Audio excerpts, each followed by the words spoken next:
এই নেন জুনি সাহেব আপনার প্রথম মাসের স্যালারি। Thank you ma'am. আচ্ছা জুনি সাহেব একটা কথা বলি। জি ম্যাম বলেন। এই যে আপনি প্রথম মাসে স্যালারি পাইলেন, এই টাকা দিয়ে কি করবেন? আসলে ম্যাম আমার প্রথম মাসের স্যালারি টাকা দিয়ে সকল বন্ধু বান্ধব নিয়ে একটা পার্টি দিব। কি আপনার প্রথম মাসের স্যালারি দিয়ে বন্ধু বান্ধব নিয়ে পার্টি দিবেন? হ্যাঁ ম্যাম, প্রথম মাসের স্যালারি দিয়ে বন্ধু বান্ধব নিয়ে পার্টি দিব, এটাই তো নিয়ম, না হলে কি আমার মান সম্মান থাকবে?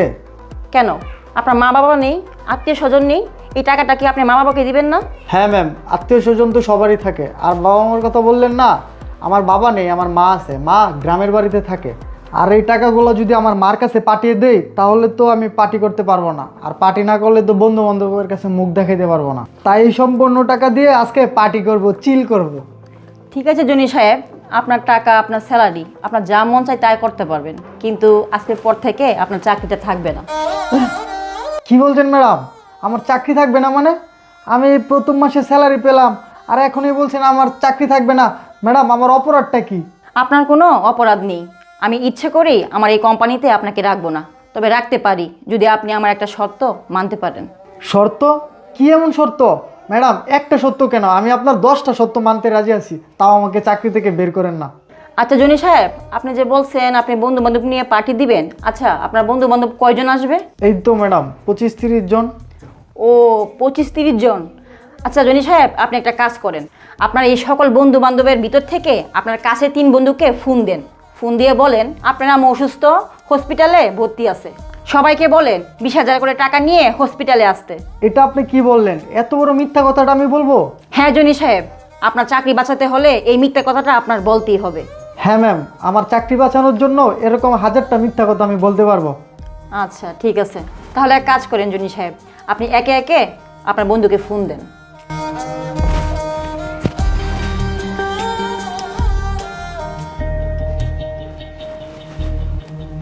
হ্যালো। হ্যাঁ মিজান, হাইরে বন্ধু, আমি একটা বিপদে পড়ে গেছি বুঝছস।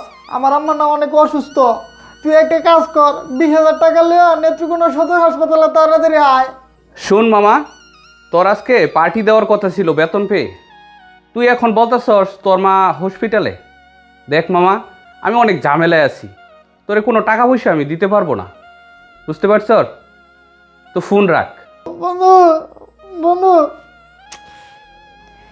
কি হলো জনি সাহেব, আপনার বন্ধু মনে হয় ফোন কেটে দিল। আপনি আরেক কাজ করেন, আপনার দ্বিতীয় বন্ধুকে ফোন দেন। ঠিক আছে ম্যাডাম।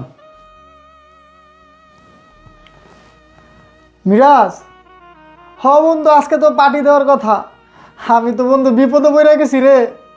হ, আমার মা অনেক অসুস্থ, সদর হাসপাতালে ভর্তি করছি।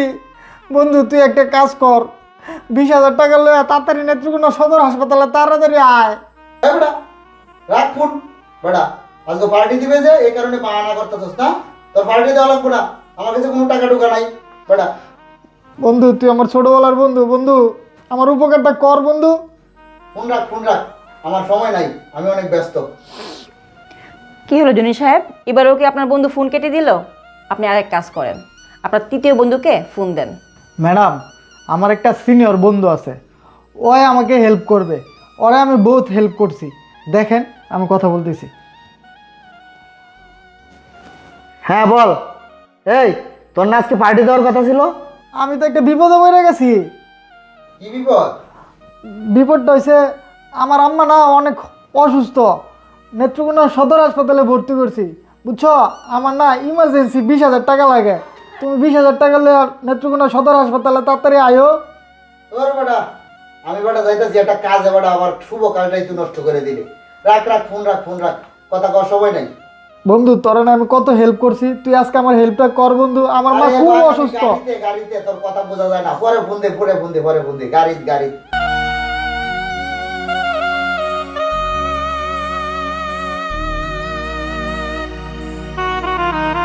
জনি সাহেব, আমি বুঝতে পেরেছি সেম কাজটা আপনার ওই বন্ধুও করছে।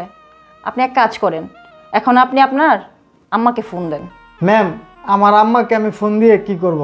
ও আচ্ছা, আপনি আপনার আম্মাকে ফোন দিয়ে বলবেন আপনি বড় ধরনের একটা বিপদে পড়ছেন, 20,000 টাকা পাঠানোর জন্য।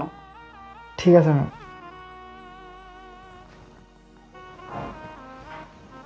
আসসালামু আলাইকুম আম্মা। ওয়ালাইকুম আসসালাম। আম্মা আমি একটা বড় বিপদে পড়ছি, আমার এই মুহূর্তে 20,000 টাকা লাগবো, নাহলে আমার অনেক বড় একটা সমস্যা হয়ে যাবো। কি করতেছিস বাবা? তোর 20,000 টাকা তুই বিপদে পড়ছস। বাবা তুই কোনো চিন্তা করিস না, আমি আমি এক্ষুনি হোক, যেভাবেই হোক আমি তোর 20,000 টাকা ম্যানেজ করে দিতেছি বাবা। তুই কোনো চিন্তা করিস না বাবা, তুই কোনো চিন্তা করিস না বাবা, আমি তোর টাকা ম্যানেজ করে পাঠাবো। ঠিক আছে আম্মা, আপনি তাড়াতাড়ি টাকাটা পাঠায়েন। আচ্ছা ঠিক আছে বাবা, তুই কোনো চিন্তা করিস না, আমি টাকা ম্যানেজ করে বিকাশে পাঠিয়ে দিতেছি। আচ্ছা ঠিক আছে, আসসালামু আলাইকুম। জনি সাহেব, আপনার আম্মা কি বললো? ম্যাডাম আমার আম্মা কইছে যেভাবে হোক আমার টাকাটা ম্যানেজ করে এক্ষুনি পাঠাইতেছে। আচ্ছা জনি সাহেব, এখন বলেন তো আপনি এই 20,000 টাকা দিয়ে আপনি পার্টি করবেন নাকি বাড়িতে পাঠাবেন? ম্যাডাম এই কথা বললে আমার আর লজ্জা দিয়ে না। ম্যাডাম আমি বুঝতে পারছি বাপ মা ছাড়া দুনিয়াতে আর কেউ আপন হয় না, আর বন্ধু বান্ধব যতদিন আমার কাছে টাকা আছে এতদিনই আমার সাথে আছে। যখনই আমার টাকা শেষ হয়ে যাবে তখন তারা আর আমার ধারেও আসবে না। ম্যাম আজকে আমার চোখ খুলে গেছে, আমি আর কোনো দিন বন্ধু বান্ধবের আশা করব না। আমার মাকে প্রতি মাসে স্যালারিটা পাঠাবো, মার সেবা যত্ন করব, মার কখন কি লাগে সেটা আমি খুব ফলো করব। ম্যাডাম আমার বাবা নেই তো, কিন্তু এখন থেকে আমার বাবা মার দুইজনের ভালোবাসাটাই আমি আমার মাকে দিব। আমার মার আমি সেবা যত্ন করব। ম্যাডাম আমি যতদিন বেঁচে আছি বন্ধু বান্ধবের সাথে কেমনে চলতে হবে সেটা আমি শিখে গেছি। ম্যাডাম আপনি আমার জন্য দোয়া করবেন, আমি যেন সারা জীবন আপনার শিখানো পথ অনুসরণ করে চলতে পারি। ঠিক আছে জনি সাহেব, আপনি যান, কাজ করেন, আমি আপনার জন্য ভালো কিছু করার চেষ্টা করব। আসসালামু আলাইকুম। ওয়ালাইকুম আসসালাম।